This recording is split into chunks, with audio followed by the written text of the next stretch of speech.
Salut tout le monde. Donc, dans la dernière capsule, nous avons vu l'évolution du paradigme euh, de la culture de masse comme essentiellement aliénant depuis la culture-industrie de Adorno et Horkheimer jusqu'à la Société du spectacle de Guy Debord. Et ce que nous allons voir aujourd'hui, c'est la crise de ce modèle, sa mutation en fait, qui va permettre l'émergence des études de culture populaire. Bien, donc nous allons nous intéresser à la culture de masse problématisée.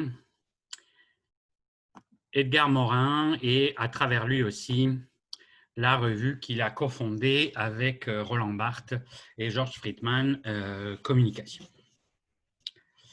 Bien, pour que les études popologiques puissent exister, donc bon, c'est un néologisme que j'aime bien, il faut bien trouver un moyen de désigner comment on évoque l'étude de la culture pop.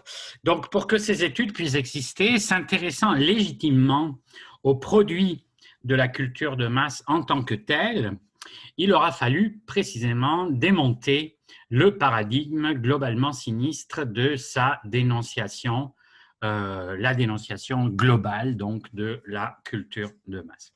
Tout d'abord, et ça s'est opéré un peu par palier, tout d'abord la passivité totale des destinataires, qui était vraiment un des arguments, on l'a vu, qui systématique autant chez Adorno, chez Debord et plein d'autres. Donc tout d'abord, la passivité totale des destinataires fut critiquée comme particulièrement naïve, cette vision du spectateur totalement passif, sinon comme un postulat purement idéologique, alors même que la sociologie états-unienne mettait en lumière la complexité de la réception des messages mass médiatiques. Ainsi, on peut citer parmi les toutes premières, c'est les études pionnières de Herbert Blumer sur le rapport spécifique du public jeune au cinéma. Donc, c'est en 1930 qu'il écrit notamment son article, donc Modulating, excusez, Mass Behavior Through the Motion Picture, qui était en pleine apogée. C'est vraiment l'âge d'or des studios hollywoodiens. Donc, comme nous le résume Kurt Lang, Blumer est un des premiers déjà à s'intéresser non seulement au cinéma, mais à ses effets sur les spectateurs. Il ne va pas considérer les spectateurs de cinéma comme entièrement passifs. Il montre qu'il y a une sélection de ce qui est vu, pourquoi aller voir tel film plutôt que l'autre, etc., mais aussi une sélection de ce à quoi on prête de l'intérêt à l'intérieur même d'un même film. Alors, ça crée une dynamique plus complexe que le modèle purement unilatéral, le modèle hypodermique, l'influence unilatérale de l'industrie culturelle, du mass média sur le public. Il montre qu'au fond, l'industrie culturelle, elle est hautement sensible au goût changeant et au désir de sa clientèle, et elle n'a pas un programme culturel clair de son côté. Donc, on n'est pas dans le modèle. Ce que Blumer est en train de faire, c'est dégager le média comme tel du cinéma du modèle heuristique de la propagande qu'on veut appliquer sur lui. Il montre que dans un régime essentiellement capitaliste, les grands studios de cinéma, ils doivent être impérativement attentifs au changement de goût et de désir de sa clientèle. ce qui crée, donc ce qui met en mouvement un jeu et un espace de jeu entre la sélection convergente de la masse, du public, et ce que les producteurs offrent. Ce qui, dans la longue durée, aide à canaliser les goûts populaires, à créer toutes sortes d'attentes, d'horizons d'attente, à augmenter les aspirations et à une certaine influence sur comment les gens préfèrent de vivre. Donc, Blumer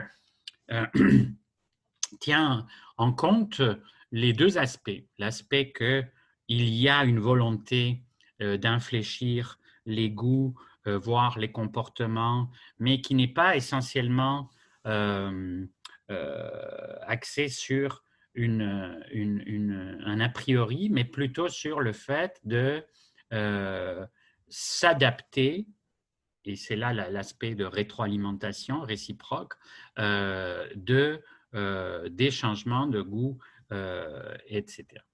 Donc, Blumer est par ailleurs très conscient que l'influence des films dépend pas seulement de son contenu, et je cite Blumer, mais aussi de la sensibilité et la disposition de l'observateur. Donc, dès 1930, Blumer fait intervenir ce qu'on appellera plus tard l'esthétique de la réception et l'importance du récepteur. Alors souvent, on va dire que c'est une des sortes c'est un vecteur des cultural studies dans les années 70, mais c'est intéressant de voir que c'était déjà un aspect bien avant de la sociologie des médias naissantes. Des fois, je cite encore Blumer, les sens, les significations que le spectateur dégage d'un même film sont diamétralement opposés. Et donc déjà, le fait que ce n'est pas un message univoque, que le film est ouvert à différentes interprétations, réappropriations, réactions, etc. Et par ailleurs, le fait d'appartenir à une masse, et d'ailleurs Blumer a une réflexion très intéressante aussi sur ce que c'est que la masse, parce qu'il dit oui, les spectateurs forment en tant que spectateurs une masse, mais ça ne veut pas dire que ces gens-là soient par ailleurs des membres de famille, de membres de peut-être une congrégation religieuse ou d'un syndicat, etc. Donc en fait, on ne peut pas réduire ce n'est pas la masse au sens de la multitude, justement, la plèbe, etc. C'est très spécifique le fait que c'est un média qui veut, qui est destiné à un public quantitativement massifié. D'ailleurs, c'est la grande époque des grands palais. Les cinémas dans les années 30 sont construits comme des sortes d'immenses palais et ce sont des vrais des chefs-d'œuvre, souvent très kitsch évidemment, mais de cette sorte d'imagerie du spectacle hérité des grands spectacles du 19e, le cirque et autres. Donc déjà, Blumer fait cette ponctualisation très importante sur ce que c'est que la masse. Et il dit, et par ailleurs, il ne faut pas oublier, donc non seulement les gens ont des messages, reçoivent, filtrent le film de façon différente, etc. Mais en plus, il y a des influences de groupe. Et la conversation, notamment, joue un rôle à définir ce que l'individu va voir dans un film, les aspects que lui ou elle choisiront de mettre en valeur. Donc, la sensibilité et la perception d'un individu est souvent, très fréquemment, construite en réponse à ce que ses associés pensent et disent. Les différentes interprétations faites des films sont réplicables à un certain degré en termes des intérêts du groupe auquel on appartient. Donc ça va être aussi un aspect très important par la suite. Dans les études culturelles. Donc, le refus le plus convaincant du paradigme de la société de masse et de la culture de masse va se baser donc sur une série de recherches cumulatives sur l'importance justement de ce qu'on va appeler les primary groups, les groupes primaires. Ça va être considéré comme un des grands apports de la sociologie spécifiquement nord-américaine, cet intérêt à l'interaction. On appellera plus tard le modèle interactionniste.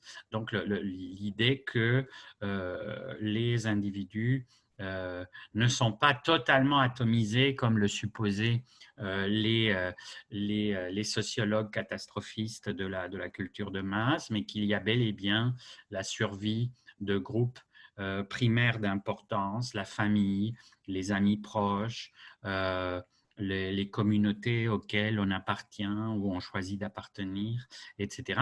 Et les réseaux personnels. Donc, ça va être beaucoup une sociologie des réseaux sociaux, bien avant que le terme soit désigné, surtout pour les réseaux cybersociaux. Parce que maintenant, on dit beaucoup dans les réseaux sociaux, mais c'est les réseaux cybersociaux. Les réseaux sociaux ont toujours existé. Et donc, la sociologie américaine s'est intéressée. Même pour des relations qui étaient pensées comme dominées par ce qu'un économiste appelle le cash nexus, donc des rapports purement marchands, purement monétarisés, ou soumis au management rationnel, donc le modèle de la bureaucratisation et de l'homme organisationnel chez Weber et les autres.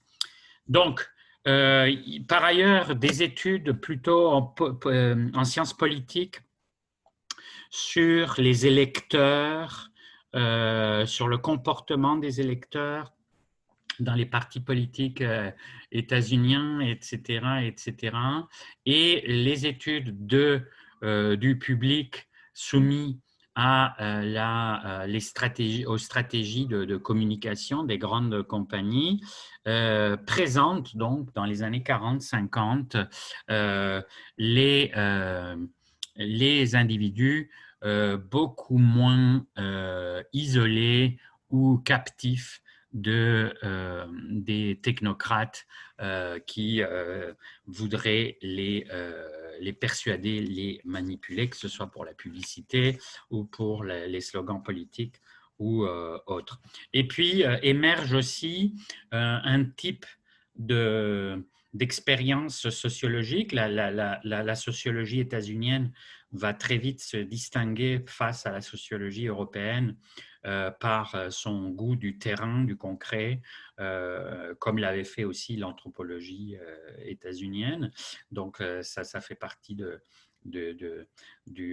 l'émancipation du nouveau monde par rapport au vieux monde du point de vue des sciences humaines, etc. Et donc, il va y avoir des expériences de plus en plus sur des petits groupes et sur l'influence du groupe sur l'individu, etc. Mais vraiment à des échelles beaucoup plus interactionnistes, justement, les interactions que les gens ont dans des petits groupes et non pas dans les grandes formations étudiées par la sociologie classique. Et parallèlement, de façon symptomatique, il y a aussi un tournant dans le paradigme dominant des macropolitiques et où l'on a de plus en plus des modèles pluralistes dans lesquels le pouvoir apparaît beaucoup plus dispersé que dans les dichotomies traditionnelles entre l'élite et la population, entre même le schéma classique marxiste des classes sociales, etc. Et tout ça mène en 1959 à William Kornheiser à dire que finalement parler de société de masse n'est rien qu'une simple abstraction. Donc il y a vraiment un mouvement. Et c'est surtout le triomphe du théorème des effets limités des masses médias, qui est défendu notamment par le Centre de recherche appliquée de Columbia, de l'Université de Columbia. Ça va devenir un peu l'argument, l'emblème de ce qu'Umberto Eco appelle les intégrés face aux apocalyptiques, donc, et partant de la légitimation des industries culturelles. Parce qu'évidemment, ce nouveau paradigme de la communication de masse était une manne évidente pour l'industrie des médias, puisque toutes ces recherches qui mettaient l'emphase sur la dépendance des effets des médias sur des facteurs médiateurs entre le contenu et la réponse, et notamment les influences personnelles, plutôt que sur le contenu strict des médias, délivrer les conglomérats médiatiques qui souvent étaient très proches d'être dans une situation de monopole, il les délivrait des accusations justement de manipulation, de propagande, et sous le premier amendement aux États-Unis, des régulations qui se seraient ensuivies. Donc, ça a été vraiment l'argument qui a permis aux industries de se défendre, dire, vous voyez, nous ne sommes pas le grand méchant loup tel que représenté par autant les conservateurs du type Ortega y Gasset que les marxistes du type Adorno et Horkheimer, etc. Mais nous sommes juste des médias qui proposent des contenus que,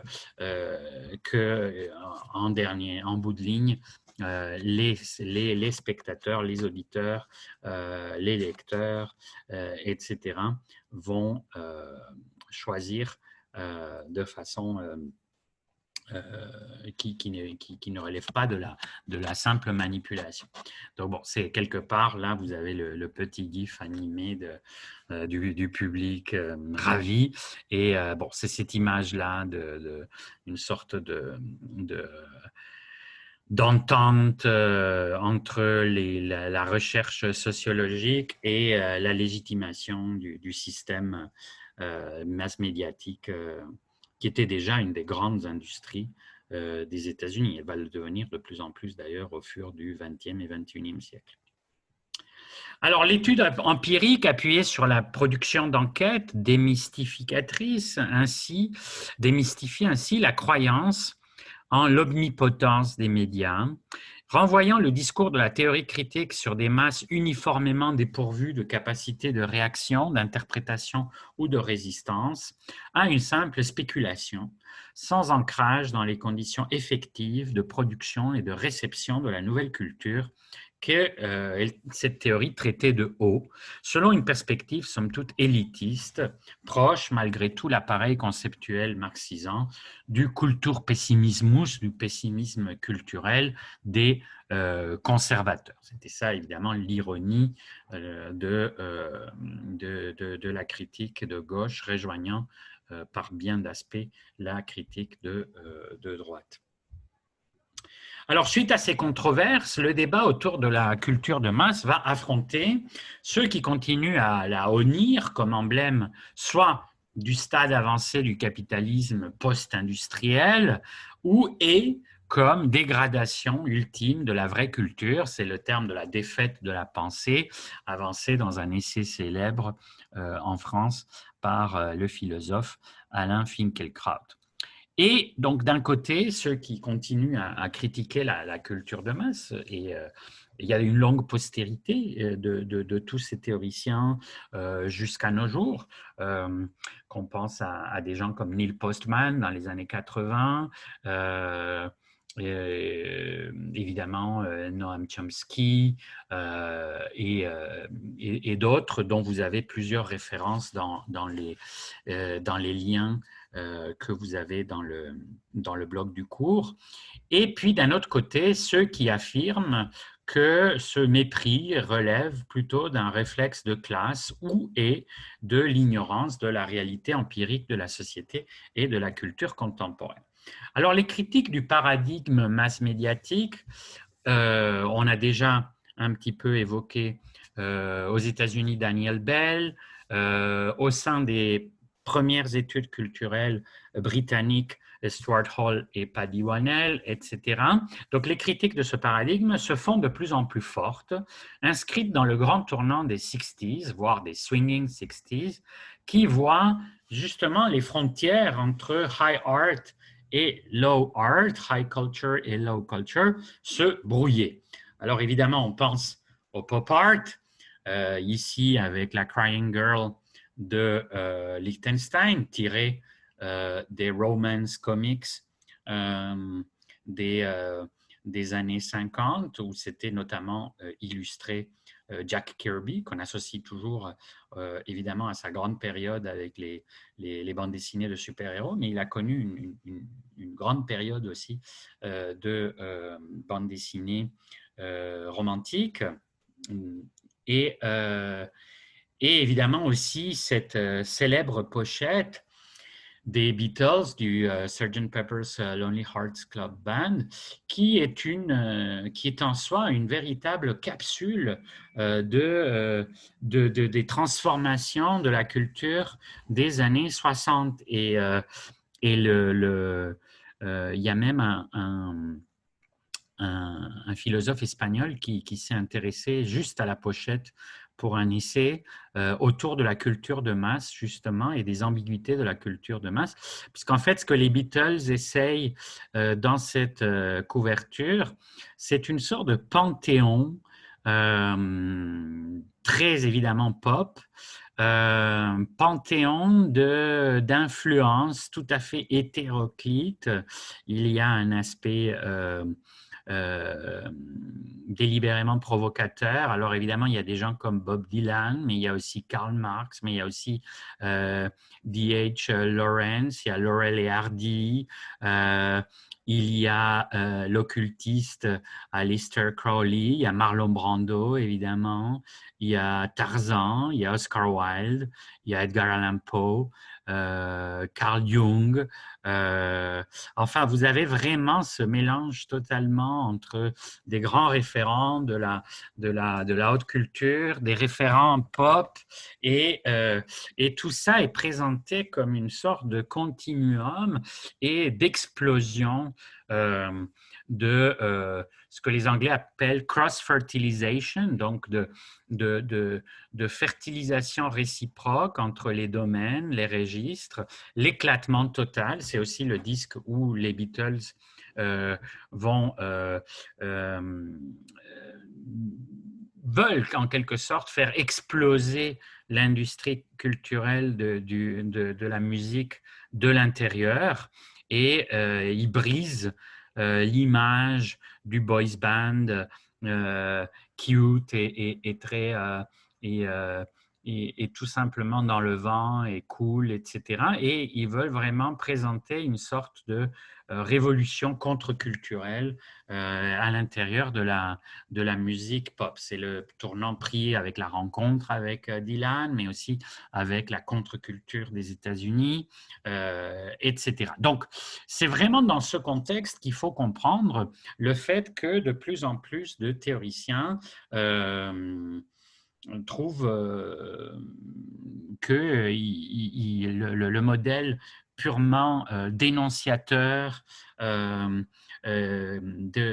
mass médias a fait son temps, et qu'il se passe des choses plus intéressantes et plus complexes un peu partout. Alors, c'était déjà le cas de Umberto Eco dans Apocalyptici Integrati, donc son livre sur, où en quelque sorte, il renvoie dos à dos les apocalyptiques d'un côté et les intégrés de l'autre, en cherchant une troisième voie. Et justement, c'est son collègue et ami Edgar Morin qui va apporter une modification très importante au paradigme de la culture de masse, qui permettra en fait, qui va ouvrir les portes à son étude empirique sans sacrifier à la critique. Et donc, Edgar Morin va vraiment créer une troisième voie française. Ce sera un peu c'est ce qu'il y a de plus proche aux études culturelles, à la rupture anglo-saxonne des études culturelles telles qu'elles étaient en train de se faire à Birmingham et aussi telles qu'elles étaient à faire, on l'oublie trop souvent, aux États-Unis un peu plus tardivement, autour des études américanistes sur la culture américaine moderne et d'où va sortir l'association des études de la culture populaire à l'université Bowling Green. Donc en fait, il y a vraiment ce tournant qui est essentiel, c'est un peu la naissance finalement des études de la culture pop, même si ça ne se présente pas strictement sous ces termes-là, mais c'est ce que vont faire c'est ce que vont faire ces trois grands mouvements.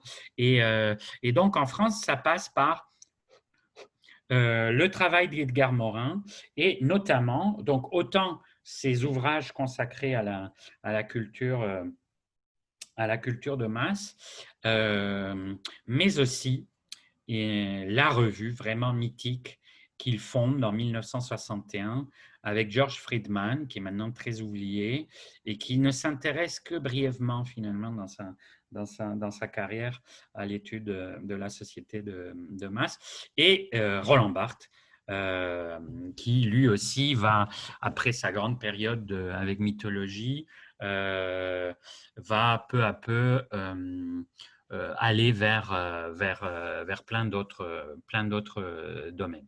Mais cette revue que vous trouvez en ligne dans le site percé.fr, et c'est vraiment magnifique de se replonger dans les premiers numéros de communication qui vont être consacrés à plein de domaines différents, la chanson, la publicité, le cinéma bien entendu, la télévision, enfin bon, tous les domaines de la culture de masse vont être explorés dans cette revue de façon très, très, très pionnière. Donc, c'est vraiment la voie ouverte en France qui, malheureusement, va pas déboucher comme en Angleterre et aux États-Unis sur une vraie transformation disciplinaire. Finalement, la revue Communication va ouvrir les portes notamment pour les études qu'on va dire de information et communication, Infocom, dans les universités françaises, mais ça ne va pas… Donc, ça va rester comme dans un domaine très restreint, alors qu'au fond, la grande révolution des études culturelles anglo-saxonnes, ça va être justement l'éclatement des disciplines. Mais donc, quelque part, la grande promesse initiale de communication ne sera pas entièrement tenue. Ce sera plutôt donc un domaine qui va rester pendant des décennies, un domaine un peu circonscrit à l'étude très spécifique des masses médias, avant un peu d'être réinventé sous l'influence des études culturelles par une nouvelle génération dans les années 2010. Alors, l'article de Edgar Morin qui s'appelle « L'industrie culturelle » est en soi très intéressant. Il est de 61. En fait, tout en reprenant le terme et en l'introduisant en France, il infléchit de façon très significative le sens original que lui donnaient Adorno et Horkheimer. Et en fait, c'est dans la revue Communication que l'article de la conférence d'Adorno sur l'industrie culturelle va apparaître, mais bien plus tard, en 64. Donc, c'est assez curieux. Morin présente d'abord, c'est à travers Morin que le terme est introduit. Et en fait, ce qui intéresse Morin, ce n'est pas la culture-industrie comme théorie, mais c'est vraiment l'analyse de ce qu'il appelle la culture industrialisée, comme, je cite, fait de civilisation technicienne développée par le capitalisme, diversement contrôlée par les États, organisée en tant que système industriel culturel au sein des différentes sociétés. Et il annonce en fait dans cet article, que je vous invite à lire en ligne, il annonce déjà les thèses exposées, qui vont être exposées bien plus longuement dans son ouvrage pionnier, un an plus tard, L'Esprit du temps. Grande œuvre sur les études qui ouvre vraiment la porte des études de la culture populaire et qui vont être synthétisées dans un article magistral, celui qu'il fait pour l'Encyclopædia Universalis sur la culture de masse. Donc là, vous avez la réédition la plus récente de L'Esprit du temps. Réédition importante parce qu'au fond, L'Esprit du temps était un peu ignoré par les sociologues en France pendant très longtemps, ignoré aussi par les cultural studies qui n'avaient pas vraiment relevé l'importance de cette œuvre majeure. Et c'est vraiment les disciples comme Éric Massé, déjà influencés par les cultural studies, qui au fond réinventent et retrouvent cette tradition un petit peu enfouie, notamment parce que Morin, après, a fait plein d'autres choses. Il est toujours vivant, c'est vraiment un des intellectuels les plus importants qui nous restent du XXe siècle. Et Morin a continué à travailler sur plein d'autres domaines, donc il s'est lui-même un peu éloigné beaucoup éloigné de la culture de masse. Donc ce qui fait que aussi il n'a pas, si l'on veut, voulu faire une carrière là-dedans. Il avait déjà fait le tour amplement dans sa grande étude. Alors dans son introduction, justement, Massé situe l'importance de l'œuvre. Il dit d'un côté, nous disposions de la somme des travaux américains d'études de réception qui, depuis les années 30, cherchaient à comprendre les effets des médias sur les subjectivités individuelles et collectives pour en arriver à la conclusion que ces effets étaient limités par une série de filtres interprétatifs tenant aux personnalités des individus et aux interactions au sein de leurs différents milieux de socialité, c'est ce que nous avons vu tantôt. Et d'un autre côté, nous disposions de toute l'étendue de la dénonciation marxiste et néo-marxiste, des effets mystifiants de la culture de masse et des industries culturelles, pensées comme corruptrices et liquidatrices, tout à la fois de la culture populaire, de la conscience de classe, de l'art, de la raison, de l'espace public, de la démocratie et de la réalité elle-même. Là, évidemment, c'est Debord et le spectacle entre les deux bornes, il n'y avait rien d'autre que l'étrange absence de la sociologie française. Et c'est exactement dans ce creux que va se situer Edgar Morin.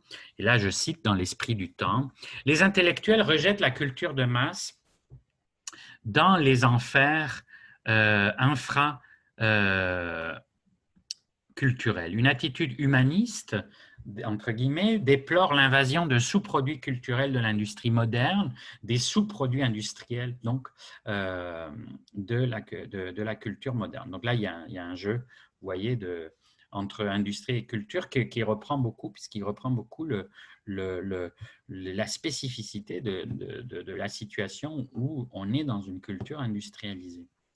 Donc, une attitude de droite tend à la considérer comme divertissement d'ilote, barbarie plébéienne. C'est à partir de la Vulgate marxiste que s'est dessinée une critique de gauche qui considère la culture de masse comme barbiturique, le nouvel opium du peuple, ou mystification délibérée, le capitalisme détourne les masses de leurs vrais problèmes.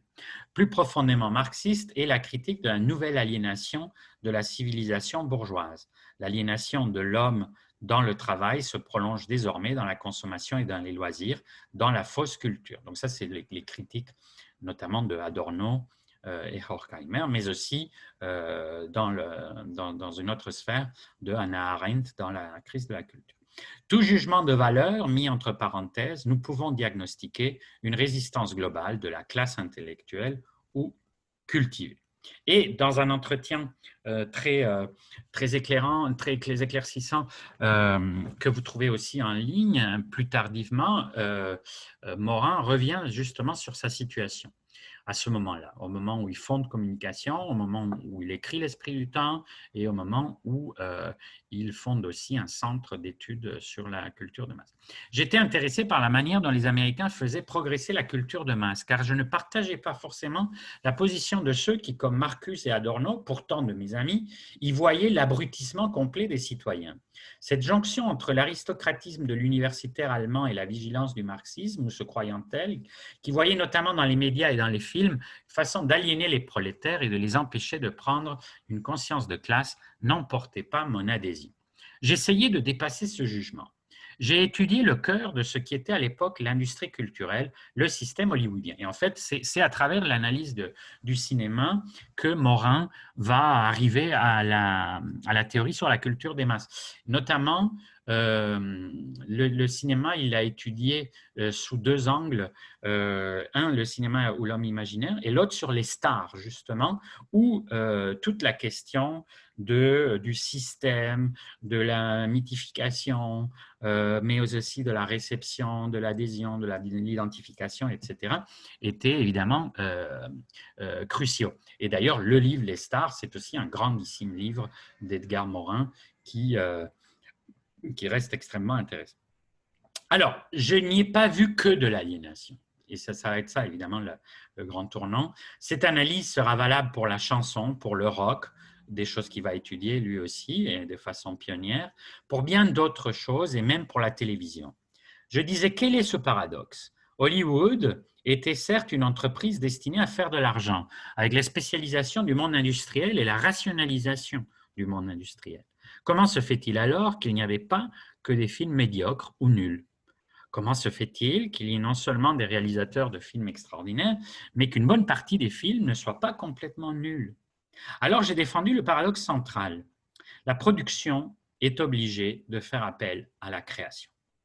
On ne peut pas fabriquer des films comme on fabrique des automobiles en faisant simplement des petits changements d'enjoliveur ou de capot. Chaque film doit avoir sa singularité, son originalité et sa fascination. Le système fait appel aux stars pour ceci comme élément de fascination, mais ça ne suffit pas.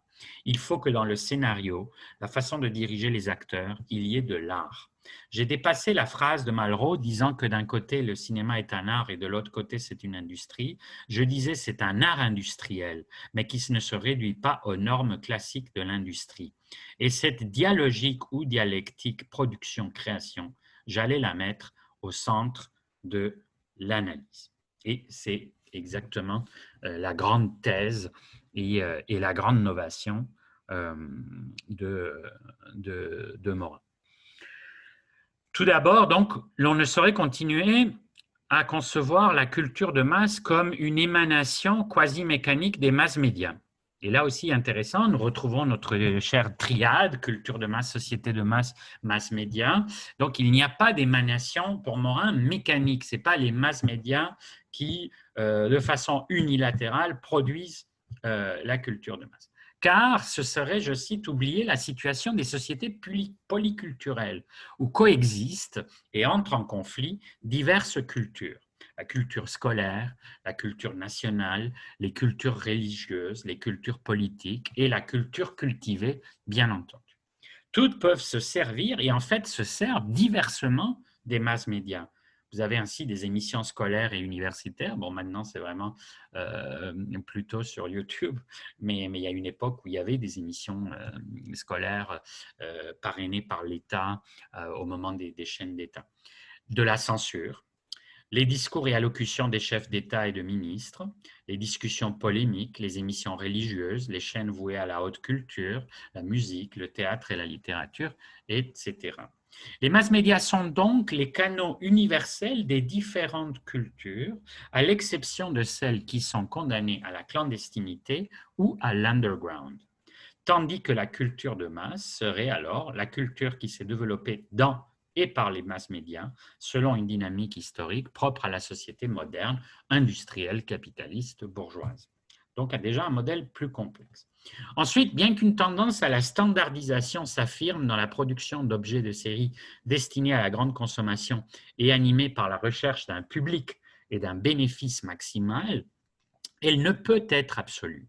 car chaque produit doit être suffisamment original pour se différencier des autres et pouvoir séduire. Je cite, « La standardisation totale ou absolue serait l'arrêt de mort de l'industrie culturelle. Celle-ci a donc vitalement besoin d'originalité, d'invention. Du même coup, chaque produit nouveau apporte son risque. Ou bien, ressemblant trop au précédent, il peut saturer l'intérêt du public et provoquer l'échec financier. Ou bien, trop original, il risque de dérouter le public, entraînant le même échec. » Et effectivement, c'est vraiment la fine ligne entre les deux. Nous retrouvons ici un peu ce qu'on avait déjà évoqué dans notre capsule sur la popularité. Donc, qu'est-ce qui a fait qu'un film comme Alexandre s'est complètement cassé la gueule alors qu'il était tout à fait dans le sillage de Gladiator qui, lui, avait fait énormément d'argent. Donc, voilà, il y a eu quelque chose qui n'a pas marché. C'était trop… il n'y a pas eu le facteur de novation qu'avait pu introduire Gladiator après une longue éclipse des péplums et cette sorte de version revisitée du péplum. Donc cet effet-là n'a pas marché une deuxième fois pour Alexandre. Et puis inversement, évidemment, l'histoire est pleine aussi de propositions trop radicales, trop originales, qui mettent du temps et qui ne marchent pas. Pensons, parmi les modèles qu'on a déjà évoqués, la Velvet Underground, c'était une proposition trop radicale sur le moment pour avoir une adhésion mainstream.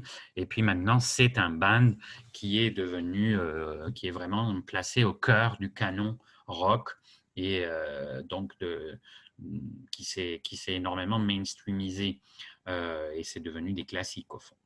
D'où une double contradiction permanente et vitale au sein de l'industrie culturelle. L'une qui joue au niveau économique, l'autre qui joue au niveau proprement culturel. Et c'est ce modèle qui est vraiment très intéressant et qui permet de comprendre de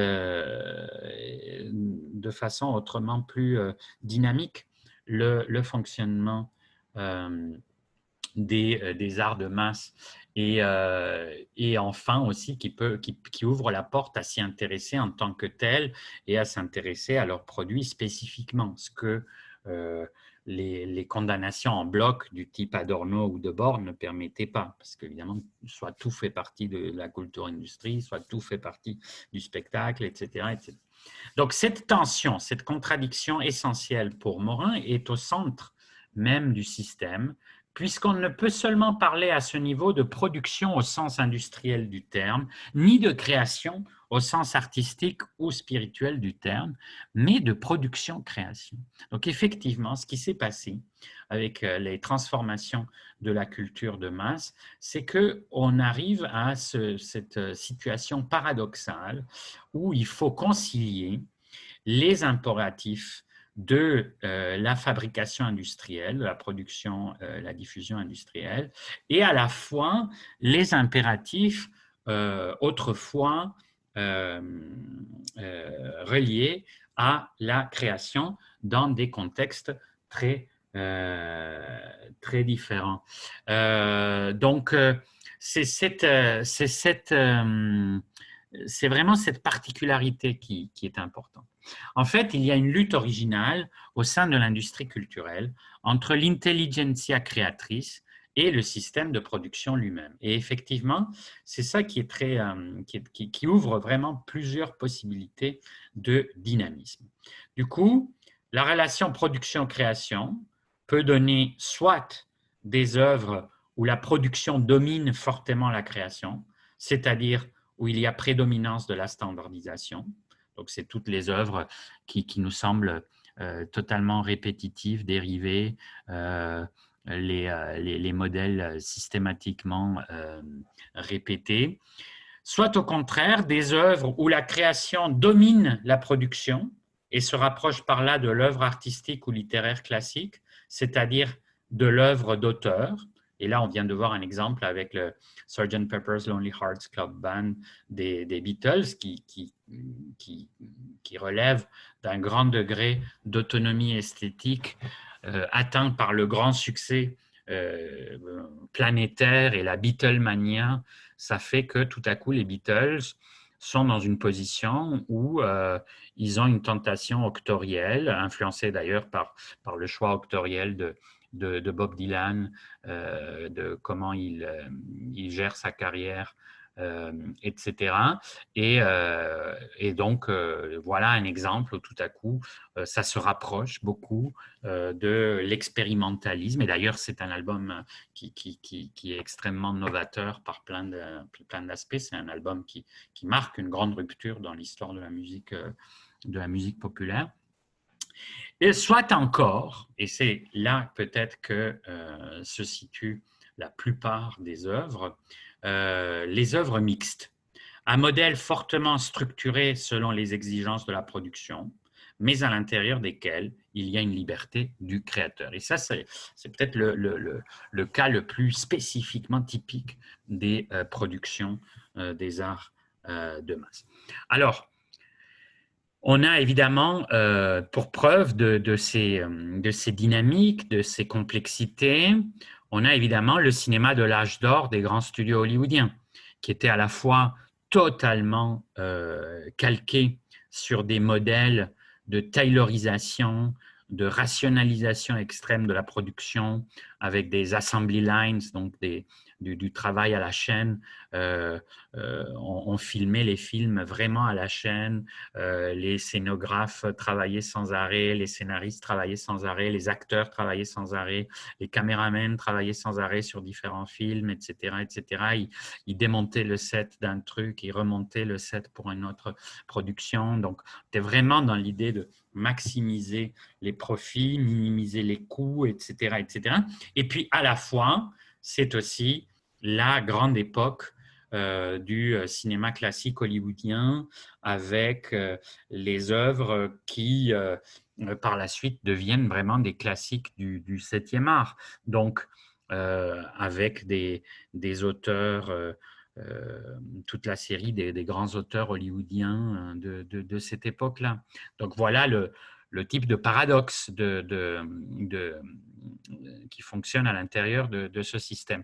Mais aussi, évidemment, c'est justement ce qui explique toutes les grandes transformations et les floraisons culturelles pop, de la musique pop, depuis les Beatles jusqu'à Wilco, Radiohead, etc. C'est-à-dire l'émergence à chaque fois de scènes plutôt indépendantes, plutôt qui proposent des sons, des expérimentations sur les sons qui vont à contre-courant des modes du mainstream, mais qui finissent par être acceptés très globalement et former une sorte de mainstream parallèle de canon, de canonisation par les fans de rock, etc., etc. Mais c'est aussi ce qui explique évidemment les grandes réussites des écrivains de genre, c'est-à-dire dans la littérature de genre, ce sont tous les grands auteurs qui ont travaillé avec les contraintes des genres, mais qui ont réussi à avoir une voix personnelle. Donc, que ce soit Ray Bradbury, Philip K. Dick pour la science-fiction, Raymond Chandler, Jim Thompson, etc. pour le roman policier, Rowling, Martin, la fantasy, etc. Ou plus près de nous, donc là on évoque différents médias et différentes industries. Plus près de nous, le triomphe des séries télévisées, nettement marqué par le talent des scénaristes et des showrunners, donc Twin Peaks, Six Feet Under, Mad Men, etc. Donc là aussi, à l'intérieur du système de la télévision, un changement dans la dynamique qui fait que, à un moment donné, la production a laissé plus de marge de manœuvre à la création. C'est ce qu'a étudié notamment Alan Sepinwall dans The Revolution Was Televised, donc à partir de célèbres vers des années 60 où qui était la télévision ne sera pas télévisée, donc la révolution ne sera pas télévisée, donc dans le paradigme justement très situationniste que la révolution ne fera pas partie du spectacle. Donc c'est un jeu de mots que enfin un jeu de référence qu'invoque Sepinwall dans La Révolution a été télévisée. Donc, ce n'est pas la même révolution, évidemment. C'est une révolution à l'intérieur du média, tout simplement, mais c'est comment les Sopranos, Mad Men, Breaking Bad, Lost et d'autres ont changé la télévision à jamais. C'est le sous-titre. Le livre, par ailleurs, très, très intéressant, justement, sur ce tournant. Alors, la liberté créatrice pop ne dépend toutefois pas des seuls auteurs reconnus comme tels. Donc, c'est là aussi qu'il est important d'insister. Et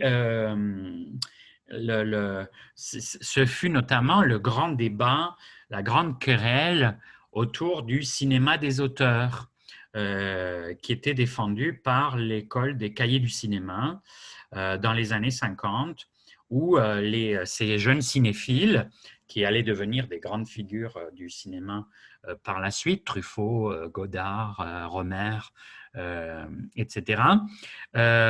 Donc, ces cinéphiles se mettent à revendiquer le statut d'auteur pour les réalisateurs, même au sein d'un système comme celui du système des studios hollywoodiens. Et ils vont dire qu'il existe des réalisateurs à Hollywood qui sont l'équivalent des grands auteurs de la littérature, de la musique, etc. Donc, et c'est drôle parce qu'ironiquement, ça a même surpris plusieurs de ces réalisateurs qui étaient habitués à être considérés au sein de la machinerie, des sortes de stars, évidemment, les grandes figures, Howard Hawks, John Ford, Hitchcock, etc. C'était les grandes figures, c'était des réalisateurs qui étaient des stars, mais qui n'avaient pas encore la légitimité culturelle d'être comparés à des grands écrivains, à des grands auteurs dans d'autres domaines. Et ce fut vraiment l'école des cahiers du cinéma qui réussit à imposer cette vision qu'on pouvait être un auteur non seulement en tant que réalisateur de cinéma, mais même en tant que réalisateur de cinéma hollywoodien dans un système très, très industrialisé. Alors, malgré cette querelle, qui illustre bien ce que Morin essaye qui d'ailleurs était tout à fait au fait de cette querelle et qui connaissait bien les enjeux, mais donc ça illustre bien le dynamisme à l'intérieur du système. Mais en fait, ce n'est pas juste les auteurs qui sont importants dans la création pop. Elle est aussi en grande partie conditionnée par la latitude plus ou moins grande que leur laissent les producteurs et les décideurs, les decision makers. Ainsi, par exemple, l'on ne peut comprendre l'émergence de ce qu'on va appeler le nouvel Hollywood, donc le Hollywood des années 60, fin des années 60, post-68, le Hollywood des années 70, qui arrive de façon très transgressive, très jeune, Coppola, Scorsese, etc., etc.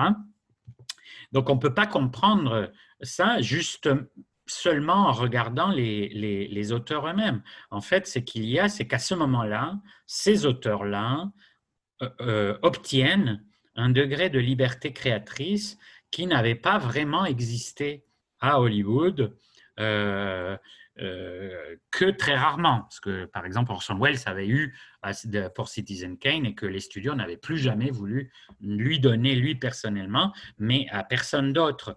Donc, tout à coup, les jeunes cinéphiles Américains qui avaient étudié dans les écoles de cinéma et tout ça, et qui arrivent dans le monde du cinéma, ils obtiennent un grand degré de liberté créatrice, que par la suite, d'ailleurs, ils n'auront plus.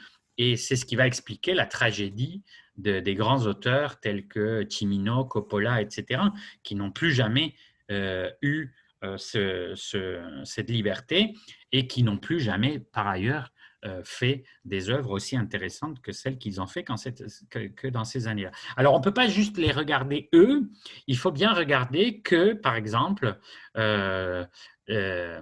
c'est le fait que Robert Evans arrive à la tête de Paramount qui fait qu'il leur ouvre la porte, littéralement, du studio Paramount. Les studios avaient besoin de 109 parce que le cinéma était en pleine perte de vitesse par rapport à la télévision, etc. Puis le cinéma n'arrivait plus à connecter avec les jeunes de la contre-culture qui se contrefoutaient justement de Hollywood avec ses vieux dada. Et c'est quelqu'un comme Robert Evans qui est précisément embauché pour dire, chez Paramount, pour dire, bon, faut que tu reconnectes avec les jeunes. Faut qu'on réussisse à ce que les jeunes reviennent au cinéma. Et c'est donc le mandat de Evans, mais ça va être aussi un peu son talent de choisir des auteurs pour des films phares. Et il y a notamment donc le livre et le film qui est un biopic, donc The Kid Stays in the Picture, qui lui est consacré. On ne peut pas comprendre dans un autre domaine l'explosion du pop rock tel qu'on le connaît sans Phil Spector. Donc, c'est vraiment la figure du producteur qui a énormément infléchi les techniques d'enregistrement, l'aspect le plus avant-gardiste des expérimentations pop rock en studio et qui là aussi est une figure charnière. Donc, il y a comme ça des figures qui ne sont pas uniquement les créateurs eux-mêmes et qui font le pont entre l'aspect, étant donné qu'ils sont dans des positions de production, etc., ils font plus le lien entre l'aspect industriel et l'aspect créatif. Et évidemment, on ne peut pas penser aux comic books états-uniens, Marvel, sans Stan Lee, dont la légende s'est en grande partie édifiée au détriment du travail tout aussi essentiel de Jack Kirby. Il y a un phénomène comme ça où il est un peu éclipsé. Mais là aussi, c'est un peu le cumul de la position de scénariste, concepteur, ce qui serait l'équivalent, éditeur, chez Marvel. Donc, si vous voulez connaître plus les tréfonds de l'histoire de Marvel, il existe maintenant le best-seller de Sean Ho, Marvel Comics, The Untold Story, qui évoque un peu tout ça. Donc, il y a d'un côté les créateurs, il y a aussi l'importance du relais entre les créateurs et l'industrie comme telle, que sont les producteurs, les décideurs, etc. À quoi il faut ajouter la quantité de créateurs et d'acteurs sociaux qui gravitèrent autour de leurs orbites, constituant des véritables écosystèmes culturels en perpétuelle mutation. C'est-à-dire qu'en fait, ce sont des univers beaucoup plus vastes, des interactions beaucoup plus complexes qui interviennent. Donc, Spector, finalement, il est à la fois connecté à Tina Turner, aux Ramones, aux Beatles. Evans, il est tout autant relié à Sinatra, à Coppola, Polanski, etc. Donc vraiment, ce sont des réseaux, évidemment, mais des réseaux de production, création, comme dirait Edgar Morin. Alors, cette double logique industrielle, bureaucratique, centralisatrice, capitaliste, standardisatrice, productrice, d'un côté, et de l'autre, individualiste, novatrice, inventive, créatrice, permet aussi de comprendre l'instabilité foncière du système et son dynamisme. Système qui se trouve en constante modification, je cite, selon les accords ou conflits qui interviennent en un de ces points ou selon les rapports de force à un moment donné. Cela permet de comprendre également que le même système procrée aussi bien des navets que des chefs-d'œuvre. Et donc, ça ouvre vraiment les portes pour l'analyse de la dynamique pop. Toute l'histoire de la culture populaire de masse est ainsi traversée par des fluctuations entre des courants de novation, voire de transgression. Et là, on peut évoquer à la fois les films de gangsters des années 30 qui vraiment inventèrent un genre et un genre tout à fait transgresseur pour l'époque, avec une certaine fascination pour ces figures d'ennemis publics. Les films noirs des années 40 et 50, qui étaient tout le contraire de la mythologie de la société de consommation de l'époque et qui opposait au modèle de l'American Way of Life tous les losers, psychopathes, paumés, femmes fatales, etc., etc. Les bandes dessinées underground, les comics avec un X, des années 60-70, totalement enragé, une critique démente de la société de consommation américaine, du conformisme, etc.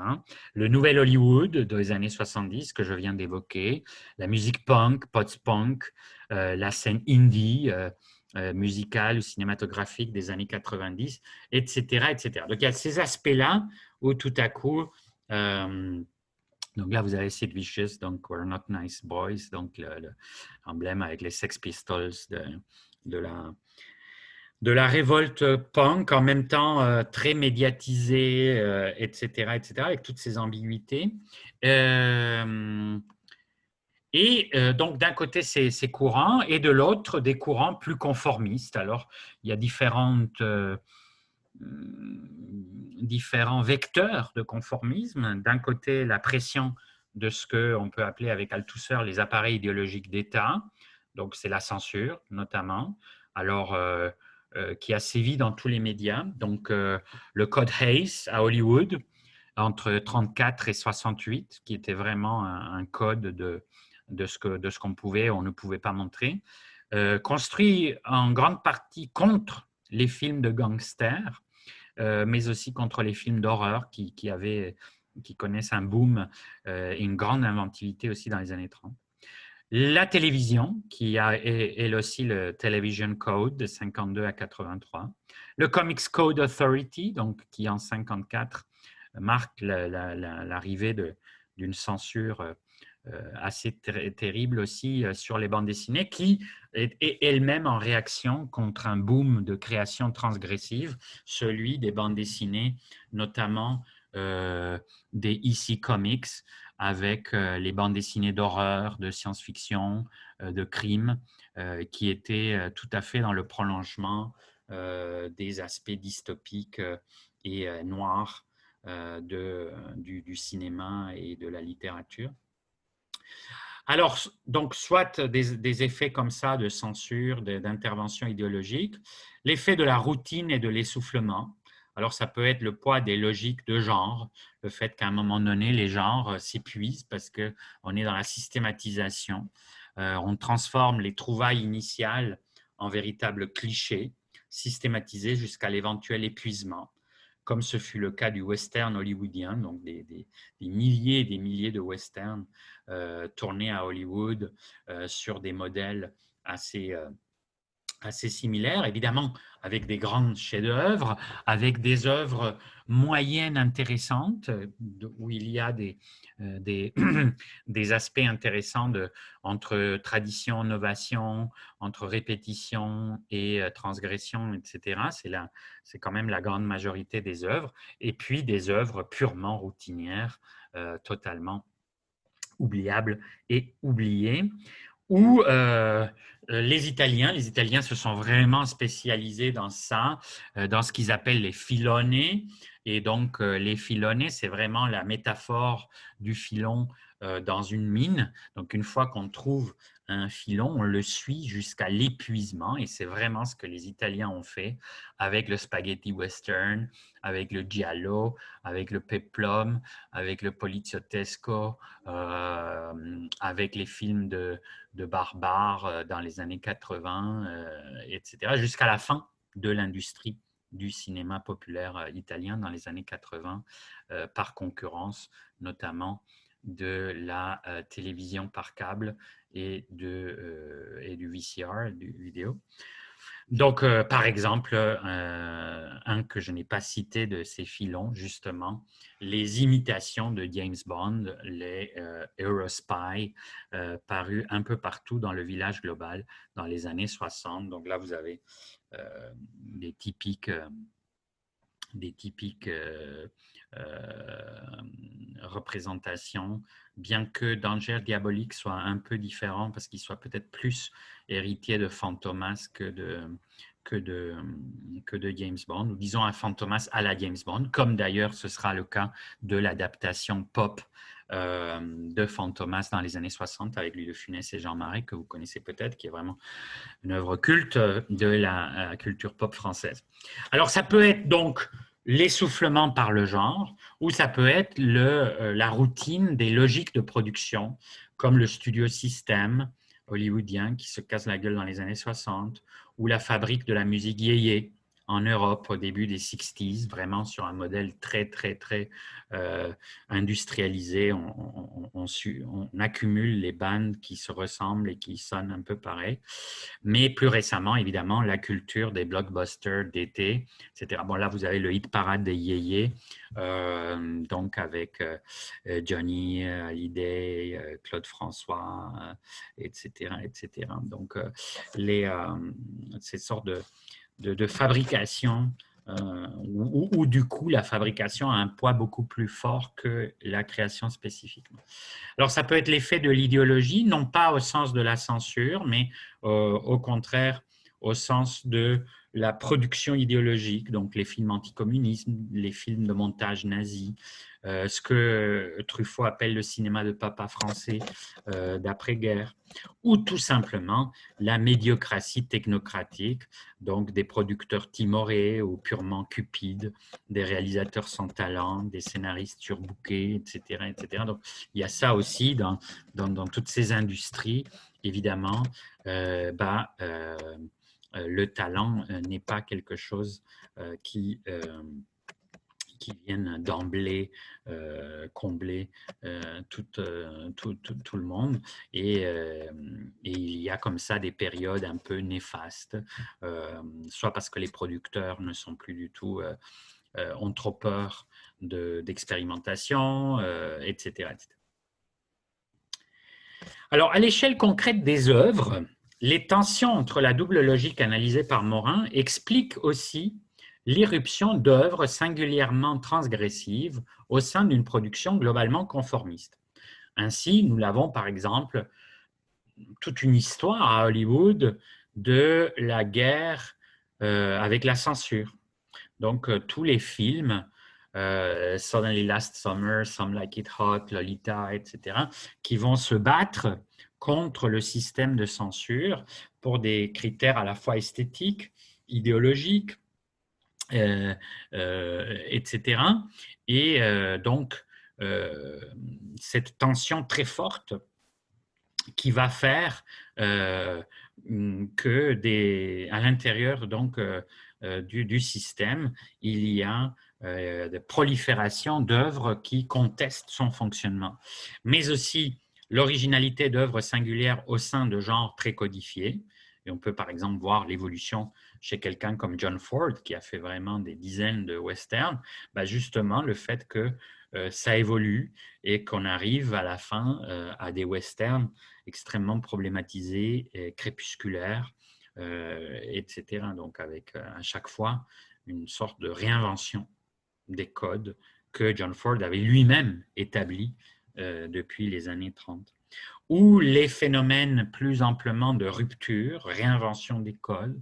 J'évoquais le tournant des Beatles, le tournant expérimentateur, psychédélique des Beatles. Ben, c'est un tournant.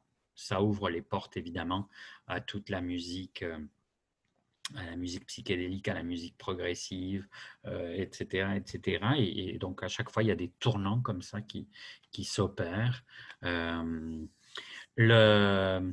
Voir l'ambivalence au sein d'une même œuvre entre ces deux aspects. Donc, le fait qu'il y a des œuvres, les œuvres pop en général, ont toute la pression de la production et à la fois la pression de la création. Et c'est ce qui en fait, quand c'est vraiment réussi, quand c'est un chef-d'œuvre pop, que ce soit musical, cinématographique, littéraire ou autre, bah, c'est justement qu'il y a eu une sorte de grande synthèse qui s'est opérée entre les codes, le système de production, le média lui-même et l'œuvre. La genèse de ces œuvres, comme de ces cycles, illustre l'interaction complexe entre les divers acteurs de la culture pop, les producteurs, les éditeurs, les scénaristes, les compositeurs, les réalisateurs, les illustrateurs, les acteurs, les interprètes, les agents, les critiques spécialisés, les fans, etc., etc. J'ai la chanson, quand je fais une énumération comme ça, c'est la chanson du bar du Luxor de Philippe Catherine qui me vient à l'esprit. Donc, c'est l'interaction entre tous ces gens-là qui caractérise et conditionne l'émergence des œuvres. Le cas de la trilogie originale de Star Wars est à ce titre particulièrement éclairante, et puisqu'on passe chez George Lucas de la contre-culture, où il est initialement. Il appartient d'ailleurs au début au nouveau Hollywood, tout à fait de la génération. Il passe de la contre-culture au blockbuster par une série complexe de retournements qui sont à la fois esthétiques, idéologiques et technologiques. Et je me permets de renvoyer à ma série d'articles sur Star Wars et la refondation du space opera qui sont publiés sur la revue en ligne qu'on co-dirige avec Samuel Archibald, popenstock.ca, notamment, très spécifiquement, l'article qui s'appelle « Les déraisons d'un succès », qui est justement consacré à pourquoi Star Wars a eu un tel succès, le premier.